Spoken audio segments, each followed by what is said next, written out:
Selanjutnya kita simak paparan dari Koalisi Kawal Pendidikan Jakarta dan setelah itu yang terakhir nanti ya PSPK. Silahkan Mas Ubaid. Ya, terima kasih. Assalamualaikum warahmatullahi wabarakatuh. Selamat pagi, salam sejahtera untuk kita semua. Yang kami hormati Ibu Pimpinan Komisi 10, Ibu Hatifah, dan juga jajaran pimpinan ada Pak Lalu dan Ibu Esti. Ada Pak Mahfud juga, bagian dari pimpinan Komisi 10. Kami ini dari Koalisi Kawal Pendidikan Jakarta yang disingkat Kopaja, karena kita mau melestarikan Kopaja di Jakarta, supaya orang nggak lupa. Jadi ini adalah koalisi masyarakat sipil yang memang fokus di Jakarta dan juga beberapa hal yang terkait dengan kebijakan pendidikan. Kami ada 11 dari Civil Society Organization. Ini yang hadir bersama kami. Saya dari Jaringan Pemantau Pendidikan Indonesia. Ada juga kawan-kawan dari Perkumpulan Wali Murid Koloni 8113. Kemudian ada dari Suara Orang Peduli, kemudian Yayasan Nusantara Sejati, dan juga dari Indonesia Corruption Watch, Fitra untuk transparansi, dan juga beberapa kawan yang lain. Nah, saya di sini akan mengawali paparan, nanti akan ditambahkan oleh beberapa kawan-kawan dari beberapa hal yang belum tersampaikan. Eh, yang pertama, kenapa Kopaja ini? Karena memang kita berawal dari kegemesan di Jakarta. Jadi Jakarta ini provinsi dengan APBD terbesar di Indonesia, terutama untuk 20%-nya juga untuk pendidikan paling besar di Indonesia. Tetapi dari sisi kualitas pendidikan, Provinsi Jakarta masih kalah dengan provinsi-provinsi yang lain. Karena itu kami dari masyarakat sipil eh, mengorganisir bagaimana supaya Jakarta ini menjadi contoh yang baik, best practice soal pengelolaan pendidikan yang ada di Indonesia. Eh, yang pertama, kita fokus pada pemenuhan kewajiban konstitusional, wajib belajar yang berkualitas dan berkeadilan. Jadi, Bapak Ibu semuanya, kita ini kalau baca peta jalan itu mau ke 13 tahun. Sebelumnya pemerintah udah lebih dari 10 tahun, itu wajib belajar 12 tahun. Tapi kalau kita lihat selama 10 tahun terakhir, itu belum nyampe 12 tahun. Kita masih di angka 8, sekian. Jadi mencapai 9 tahun aja belum, gitu ya. Kalau kita hitung dari 10 tahun, itu ternyata kita hanya naik 1,1%. Jadi selama 10 tahun kita mau ngator ke 12 tahun, dalam RPJPN, RPJMN sudah 12 tahun, tapi kita masih 8, artinya rata-rata lama sekolah kita itu SMP aja belum lulus gitu. Lalu kita punya rencana mau ditambah 13 tahun. Karena itu menjadi penting sebenarnya. Kenapa kemarin juga kita bergabung dengan kawan-kawan koalisi pendidikan nasional waktu menyikapi soal RUU Sisdiknas, karena bagi kami Undang-Undang Sisdiknas 2003 itu belum dilaksanakan. Belum dilaksanakan tapi sudah direvisi gitu. Nah, selanjutnya kenapa kok masih 9 tahun saja belum mencapai? 9 tahun aja belum mencapai. Jadi siapa yang masih tertinggal? Selanjutnya kita bisa lihat di slide selanjutnya.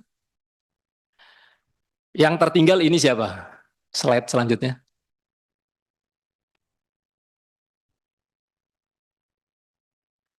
Oke, jadi saya akses data Kemendikbudristek ini di bulan Agustus 2024 ya. Ini data saya akses Agustus 2024. Saya menemukan data total anak yang nggak sekolah di Indonesia itu ada 4,6 juta. Ada rinciannya di jenjang SD berapa, di jenjang SMP berapa gitu. Jadi masih masih banyak sekali yang ketinggalan gitu. Nah, berdasarkan data BPS dan juga apa namanya yang JBPI himpun dari tahun 2014 sampai 2024, mayoritas ya mayoritas anak-anak yang tidak sekolah atau putus sekolah, baik di jenjang dasar khususnya SD dan SMP, ini adalah masalah ekonomi, masalah biaya gitu. Mulai dari tidak punya biaya, lalu ada juga yang pekerja anak, kemudian yang perempuan, banyak juga yang terlibat pernikahan di bawah umur, dan seterusnya. Itu presentasinya besar. Kenapa sampai hari ini anak-anak SD, anak-anak SMP kita masih banyak yang left behind. Sehingga kita punya program 12 tahun, menuntaskan 9 tahun aja belum bisa. Lalu pertanyaannya, apakah mau kita lanjut 13 tahun? Apa makna 13 tahun kalau kita punya 10 tahun yang lalu 12 tahun, itu 9 aja belum kecapai. Selanjutnya, tadi dari sisi akses, dari sisi mutu, tadi juga sudah disinggung banyak pihak. Kalau tadi dari UPI itu data 2016, ini data paling akhir 2022. OECD yang kemarin, kita bisa lihat kita ini paling bawah. Kita ini paling bawah. Paling bawah dari ukuran apa? Ngukurnya sangat mendasar. Soal membaca, soal matematika, soal sains. Jadi kemampuan membaca kita itu paling bawah di Asia Tenggara. Ya, nomor satu Singapura, kita kalah sama Vietnam, Brunei Darussalam, Malaysia, Thailand. Di bawah Indonesia itu ada Filipina sama Kamboja.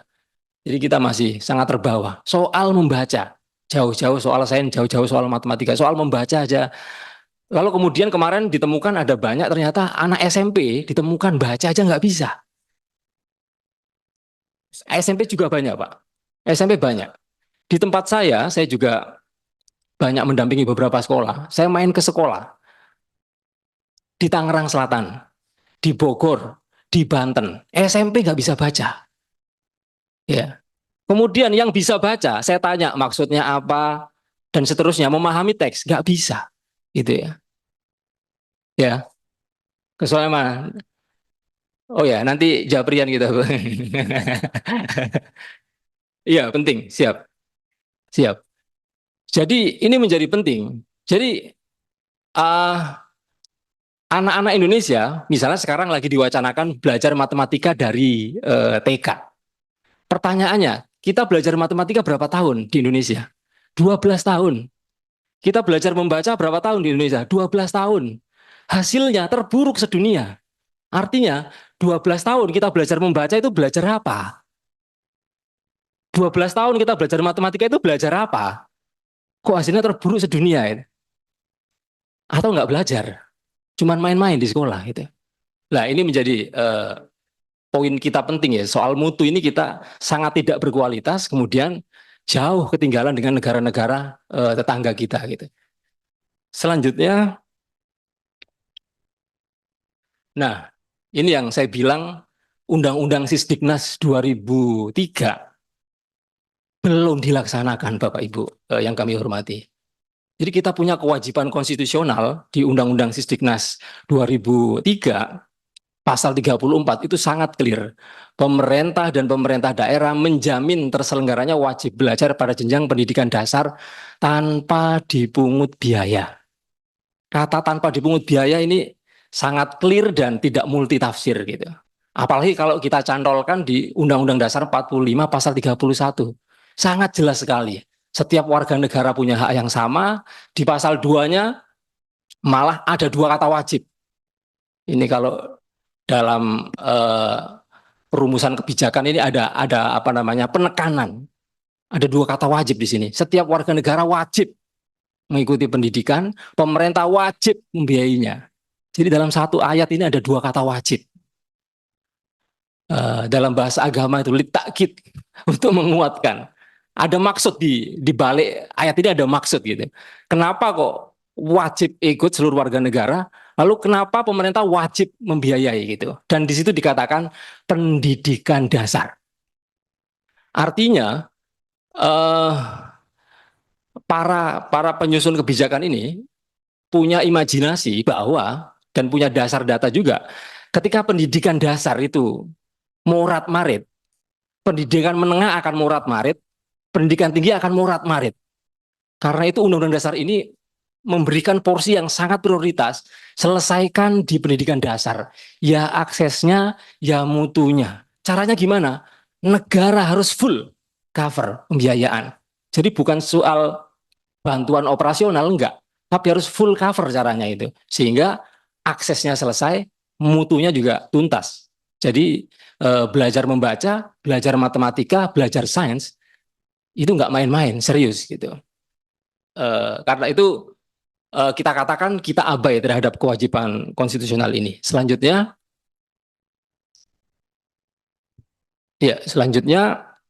kita mau sampaikan bahwa kami dari masyarakat sipil ini saat ini sedang bersidang di Mahkamah Konstitusi, Bapak Ibu, untuk menafsirkan tadi itu. Kenapa pasal 34 dalam Undang-Undang Sisdiknas tahun 2003 itu frasa wajib belajar di jenjang pendidikan dasar tanpa memungut biaya itu mestinya kan untuk seluruh rakyat Indonesia.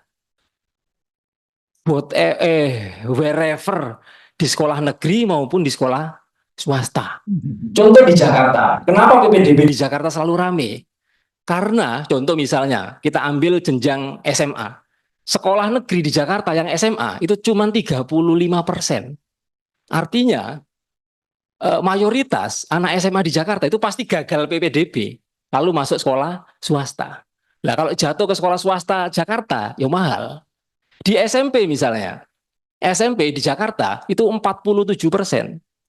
Artinya lebih dari separuh anak-anak Jakarta itu pasti gagal PPDB di Jakarta. Nah, kalau gagal ya masuk swasta. Nah, kalau masuk swasta ya biayanya banyak sekali gitu. Nah, karena itu kita ingin meminta tafsir kepada Mahkamah Konstitusi bagaimana supaya frasa tanpa dipungut biaya itu bisa diperlakukan melekat kepada seluruh anak Indonesia, mau sekolah di negeri maupun sekolah di swasta. Karena sekolah di swasta itu memang by system, negara tidak menyediakan. Negara hanya menyediakan tadi misalnya di Jakarta cuma 35%. Artinya masuk swasta itu karena gagal PPDB. Lalu kenapa kemudian ada diskriminasi rakyat Indonesia? Ada anak yang sekolah di sekolah negeri disubsidi oleh negara sampai free, tetapi untuk yang sekolah swasta silakan Anda bayar sendiri. Nah, ini kenapa diskriminasi ini terus dilestarikan gitu? Karena itu kami ini sudah sampai sidang ke-11 menjalani proses di Mahkamah Konstitusi ini. Selanjutnya, lah apa saja yang terjadi di persidangan Mahkamah Konstitusi? Kita akan share sedikit bahwa pendidikan dasar SD dan SMP itu wajib dibiayai oleh negara, tapi pelaksanaannya masyarakat membayar sendiri. Jadi masih banyak pungutan-pungutan ya. Nah, terkait hal ini berkali-kali Yang Mulia Hakim Konstitusi menanyakan bagaimana tanggung jawab pemerintah terhadap pasal 34 Undang-Undang Sisdiknas ini tanpa dipungut biaya. Kok kalian membiarkan anak-anak yang sekolah di swasta itu membayar? Dan tidak sedikit pula yang bayarnya itu mahal. Ya, tapi lagi-lagi pemerintah berdalih menjelaskan tentang pasal 31 ayat 4.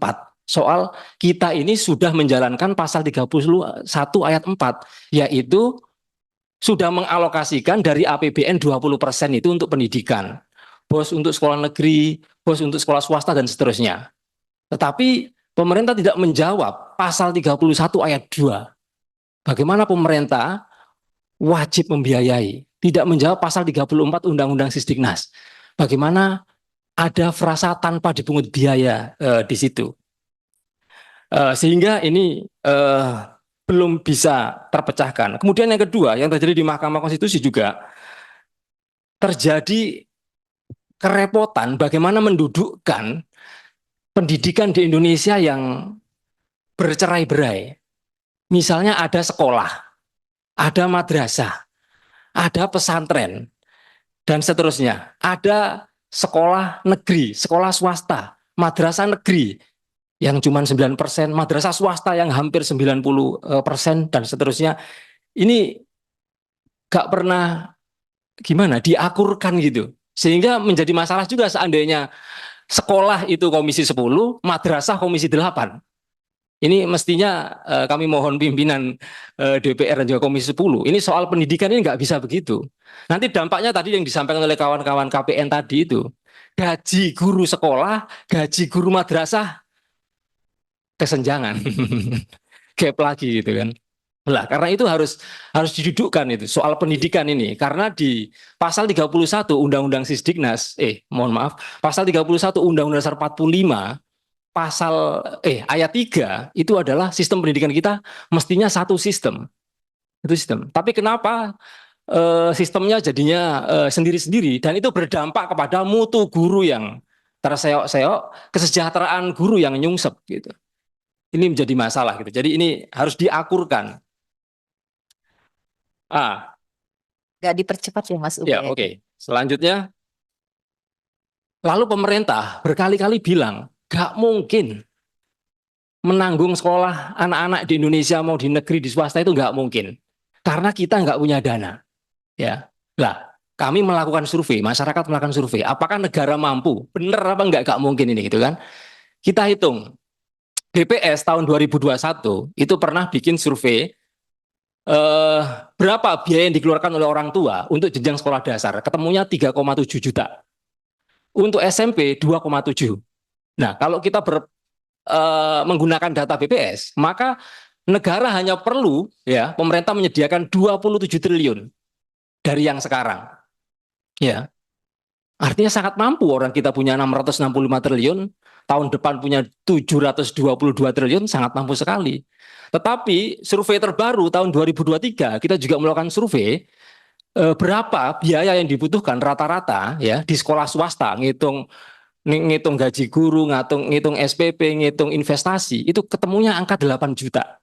Jadi kalau BPS di 3 juta, 2 juta, kita ketemu di angka 8 juta. Nah, kalau kita hitung dengan 8 juta dengan jumlah siswa yang ada di sekolah swasta, ketemunya cuma 84 triliun. Apakah mungkin 84 triliun ditanggung oleh pemerintah? Coba kita lihat postur anggaran kita selanjutnya. Sangat mungkin sekali. Kalau kita lihat itu kan, ya ternyata anggaran pendidikan kita bocor ke 24 kementerian-kementerian lain, gitu kan. Itu kan kita punya 32 triliun di kementerian lain itu.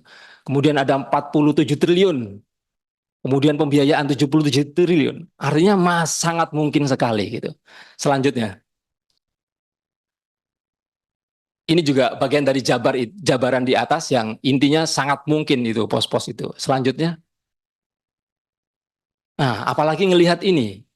Setiap tahun silpa kita 100 triliunan. Dana pendidikan kita 100 triliun nganggur. Ini kalau buat kesejahteraan guru, mutu guru untuk akses, ya ini sudah tidak hanya cukup tapi lebih dari cukup ya. Selanjutnya,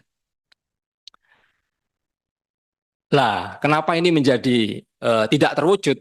Menjadi pertanyaan, kita punya dana banyak tapi kok nggak diakses, kita masih terseok-seok, mutu juga masih rendah. Nah, kita punya problem serius soal korupsi di sektor pendidikan ini ya. Jadi kalau ini data dari kawan-kawan ICW ini 2023 masih ada 40 kasus ya. Banyak sekali soal dana bos, infrastruktur dan lain sebagainya. Selanjutnya, lah ternyata Jakarta bisa. Jakarta ini ceritanya 2025 berencana menuju sekolah swasta gratis ya. Ini melibatkan 2.900 SD hingga SMA di Jakarta bakal masuk program sekolah swasta gratis. Jadi pemerintah Jakarta ini sering kali kita desak, kita dorong bagaimana supaya dengan anggaran Jakarta itu bukan hal yang mustahil, sangat mungkin. Dan pemerintah Jakarta 2025 ingin memberlakukan di Jakarta, jadi PPDB itu nanti nggak perlu ada seleksi. Cuman bedanya yang nggak ketampung di sekolah negeri nanti bisa disediakan di sekolah swasta dan semua full cover by Pemprov DKI Jakarta gitu. Jadi Jakarta bisa gitu. Selanjutnya ini soal mutu tadi, kenapa kita nggak bermutu tadi, meski kita belajar membaca 12 tahun, belajar matematika 12 tahun, tapi kok nggak bermutu ya tadi itu. Tadi ini sudah banyak dijelaskan tadi ya soal. Cuman satu hal nih saya mau highlight soal karena satu belum sistem, yang kedua antrian PPG yang terhormat Bapak Ibu sampai mati. Ini cerita terutama dari kawan-kawan yang ada di madrasah. Guru madrasah yang PAI itu ngajarnya di sekolah. Saya tanya, antrian PPG di madrasah 50 tahun. Artinya kalau guru itu daftar PPG 40 tahun, 90 tahun baru dipanggil. Apa masih hidup 90 tahun? Jadi antrian PPG itu sampai mati gitu. Jadi udah di kuburan dipanggil itu ke PPG gitu.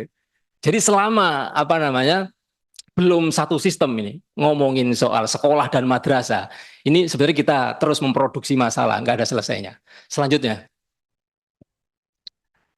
slide selanjutnya. Ya, jadi berangkat dari situ maka eh, ini juga yang membuat kualitas kita ini maju mundur, kemudian mundur mundur. Karena kalau data pisah kan begitu kan, tambah mundur, tambah mundur, tambah mundur gitu. Nah ini yang bikin kita mundur ya, peringatan darurat di sekolah. Yang pertama, di sekolah itu kekerasan dan predator seksual itu merajalela. Tadi sudah disampaikan oleh kawan-kawan. Data di JPPI itu tahun 2004 Oktober ini itu sudah melewati jumlah kasus di 2023. Jadi ini mau nggak mau kita sudah punya Satgas, kita punya TPPK, tapi dampaknya masih kita pertanyakan. Kemudian gagalnya pendidikan karakter. Kita bisa lihat survei penilaian integritas yang dirilis setiap tahun. Ini data yang saya tampilkan ada 2023 yang paling baru sama. Dari skala 1 sampai 5 ya, karakter kita masih di level 2. Miris sekali.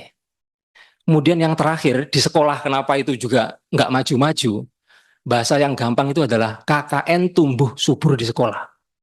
Ini tuh jelas banget di musim PPDB. Ada yang jalur orang dalam, ada yang jual beli kursi, ada yang cuci rapor, ada yang jalur gratifikasi, ada yang jalur donasi.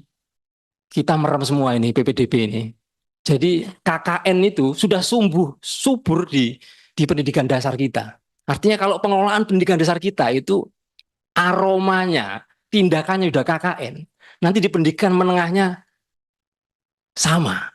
Di pendidikan tingginya kalau Bapak Ibu cek itu hasil indeks integritas, itu tambah tinggi jenjang pendidikan kita, karakter kita tambah nyungsep, bukan tambah bagus. Ya karena apa? Tadi itu KKN tumbuh subur di sejak sekolah dasar gitu.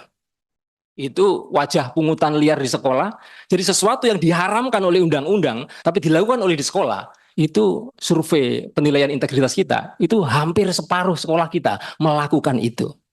Jadi selama ini masih dibiarkan, tentu mutu kita masih berantakan. Selanjutnya yang oke, ini saya sebentar-sebentar saja. Ini soal jebakan belakangan ini ya, perdebatan soal zonasi dan prestasi. Sebenarnya ini perdebatan jebakan ini. Ini maunya apa? Kalau zonasi sama prestasi dibentur-benturkan dalam konteks sistem seleksi dalam PPDB, maka nggak ada gunanya. Karena tadi itu mestinya PPDB itu adalah semua anak punya hak yang sama. Pasal 31 Undang-Undang 45. Kenapa? Semua punya hak yang sama. Mau sekolah kok diseleksi? Sama kayak kita ini punya hak yang sama untuk nyoblos pilkada. Masuk TPS kok diseleksi? Tugas negara adalah menyediakan TPS sejumlah orang yang mau nyoblos. Dalam konteks sekolah, menyediakan sejumlah sekolah, bangku sekolah, sejumlah anak yang usia sekolah gitu. Kalau bangku negeri nggak cukup, ya tadi pelibatan sekolah swasta seperti di Jakarta, tapi pembiayaannya dari pemerintah gitu. Jadi perdebatan soal zonasi, apakah prestasi, tapi gunanya itu adalah untuk seleksi, maka ini sebuah kemunduran. Kita tidak menjalankan amanah konstitusi Undang-Undang Dasar 45 itu. Karena itu zonasi maupun prestasi, ya itu hanya untuk pemerataan mutu, pengukuran oke, tapi jangan digunakan untuk seleksi PPDB. Karena semua anak punya hak yang sama. Nah, dalam konteks pendidikan dasar itu ya prinsipnya non-rivalry, non-excludable. Nggak boleh ada kompetisi karena semua punya hak yang sama. Selanjutnya ya jebakan kedua soal perdebatan UN apa AN. Balik lagi ke UN atau kita lanjutkan AN. Itu juga sama. Isinya UN dengan isinya AN itu sama. Cuman beda nama aja. Intinya adalah evaluasi ya. Intinya ada evaluasi. Jadi pertanyaannya adalah yang mau dievaluasi itu apa? Siapa? Jadi mari kita perdebatkan soal isinya, bukan bungkus UN sama AN-nya, gitu loh. Terus hasil UN atau hasil AN itu untuk apa? Kalau dua-duanya ditaruh di laci, nggak ada gunanya mau AN mau UN gitu. Jadi lebih ke substansi. Balik ke UN, mau evaluasi apa? Siapa yang dievaluasi? Dievaluasi untuk apa? Bagaimana pemanfaatannya? Itu lebih penting daripada kita debat bungkus soal UN or AN. Oke, terakhir akhirnya kita punya 9 rekomendasi supaya pendidikan kita berkualitas dan berkeadilan bagi semua. Yang pertama, kita perlu melakukan reformulasi pembiayaan pendidikan. Jadi pembiayaan pendidikan yang kita lakukan business as usual. Kalau 2025 kita melakukan business as usual, maka nggak ada transformasi yang terhormat Bapak Ibu Komisi 10. Jadi harus ada perubahan soal skema pembiayaan itu. Karena itu amanah konstitusi kewajiban harus ditunaikan terlebih dahulu. Sehingga harus ada reformulasi. Yang kedua, selama soal guru ini yang disampaikan oleh kawan-kawan tadi nggak dibenahi, ya tadi itu mau kita belajar matematika 13 tahun, 20 tahun, 25 tahun, nggak ada perubahan. Jadi soal guru yang tadi itu nggak bisa membenahi guru sekolah saja nggak bisa. Anak-anak kita banyak yang sekolah di madrasah, di PKBM, di pesantren. Artinya we need one system, satu sistem, gitu ya. Jadi harus dibenahi. Sehingga mutunya dibenahi, kesejahteraannya dibenahi. Jangan kemudian ada guru yang statusnya guru madrasah ngajar di sekolah, itu kesenjangan gajinya itu bikin melongo gitu. Oke, itu nggak bagus. Yang ketiga, ya itu tadi, sekolah harus menjadi tempat yang aman bagi anak-anak. Jangan ada banyak predator seksual di situ. Jangan ada banyak kekerasan di situ sehingga anak bisa enjoy belajar. Jadi tidak hanya selesai dengan mendirikan Satgas dan TPPK, tapi sistem perlindungan anaknya ada nggak? Sistem perlindungan saksi dan korbannya ada nggak? Karena banyak cerita kawan-kawan kami yang melakukan advokasi terhadap korban kekerasan seksual misalnya, dia dipersekusi, dia difitnah balik. Itu yang terjadi. Kita datengin TPPK, kita datengin Satgas pencegahan kekerasan, semua close, datanya ditutup. Itu yang terjadi di lapangan. Yang keempat, supaya tidak seperti lingkaran setan, sudah diajari di LPTK, jadi calon guru masih dianggap gak bermutu, ada PPK lagi, itu lingkaran setan dan buang-buang anggaran. Mestinya hapus itu PPG, perbaiki LPTK. Jadi yang masuk LPTK itu harus dites itu 4 kompetensi guru itu kan, kompetensi pribadi, kompetensi sosial, kompetensi profesional, kompetensi pedagogik. Jadi 4 itu calon-calon yang mau masuk fakultas tarbiyah, fakultas keguruan harus dites di situ. Kalau kompetensi kepribadiannya udah jeblok, udah berat ini. Nanti kalau jadi guru. Artinya masuknya harus diperketat, jangan seperti sekarang yang bisa bayar yang bisa kuliah.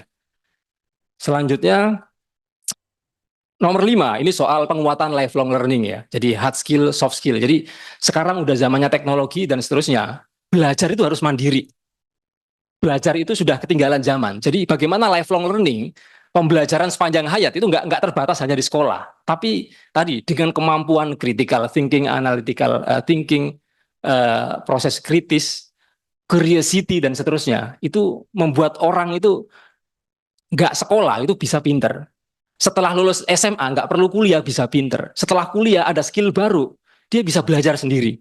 Karena itu kita punya jargon pendidikan sepanjang hayat, tapi masih menjadi pertanyaan. Selanjutnya, nomor 6, kita punya kebijakan yang sering kali ini kita lakukan adalah one size fits all. Ini cara pandang orang-orang Jakarta ini biasanya. Dan nggak bisa seperti disampaikan kawan-kawan tadi di sekolah komunitas, nggak bisa one size fits all, itu nggak bisa. Karena situasi di daerah yang beda-beda. Karena itu perlu pendekatan yang beragam. Nomor 7, nah ini juga penting. Mendukung sistem dan ekosistem sekolah yang demokratis dan inklusif. Jadi sekolah kita itu kenapa kasus KKN banyak sekali, kekerasan banyak sekali, bahkan tak tersentuh. Karena sekolah itu kayak akuarium, Bapak Ibu. Lembaganya menjadi lembaga yang ekstraktif. Lembaga ekstraktif itu apa? Lembaga yang dikuasai oleh segelintir orang. Ya. Guru itu nggak tahu dana bos dibuat apa. Apalagi komite sekolah diajak rapat itu kalau hanya untuk kepentingan-kepentingan pungutan saja gitu. Jadi itu menjadi penting. Kemudian yang nomor 8, hilangkan mindset administratif yang membelenggu. soal aplikasi dan seterusnya itu kan, apalagi zaman sekarang. Jadi guru-guru itu sangat sibuk dengan administratif sehingga ditanya kepala sekolah, Ibu, udah selesai tugasnya? Sudah Pak Kepala, sudah sesuai aplikasi. Gitu. Tetapi ruh sebagai guru, ruh sebagai bagaimana menciptakan manusia-manusia peserta didik yang mengabdi kepada kemanusiaan dan kehidupan, gak ada ruhnya itu. Jadi semua sesuai dengan aplikasi. Dan yang terakhir adalah yang hilang dari sekolah kita adalah budaya refleksi dan learning bersama-sama.